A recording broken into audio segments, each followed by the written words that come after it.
আজকে আমি শিবরাত্রির উপোস করেছি। কার জন্য? কার জন্য? তোমরা কি জানো কার জন্য? আমি তো জন্য? জানি না, আর সৌরভও জানি না। এই বছর শিবরাত্রিতে সৌরভ আমাকে গিফট করেছে এই সুন্দর লাল পাড় সাদা শাড়িটা। আর অঙ্কিতা আমায় গিফট করেছে এই সুন্দর পাঞ্জাবিটা। বাট আমি না বুঝতে পারছি না এর সাথে কোন ব্লাউজটা পরবো, এটা নাকি এটা। এটা এই 3 বছরের প্রথমবার আমি 4 প্রহরে বাবার মাথায় জল ঢালতে চলেছি। আমার কুচিটা ধর, এত টাইম লাগালে হয় না সৌরভ, একটু ফাস্ট কর। হয়ে গেছে। কি দারুণ লাগছে না? আমি এখন এই জুয়েলারিটা পরতে চলেছি। ভগবান, আমি এটা পরতে চাই। স্কিনটা আমার ড্রাই লাগছে তাই আমি পরছি ময়শ্চারাইজার। এই কানেরটার সাথে আমার শাড়িটাও কিন্তু ম্যাচ করে গেছে। হাতে পরার জন্য আমি এই সুন্দর মানতাসাটা নিয়েছি।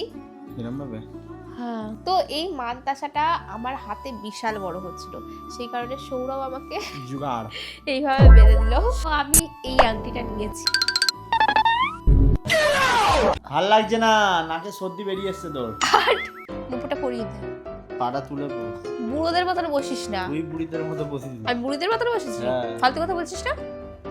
নুপুরটাকে দেখা,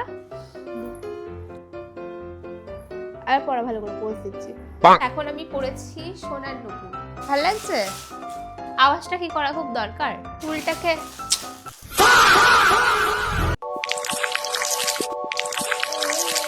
এনার্জি আজকে নেই গাইস।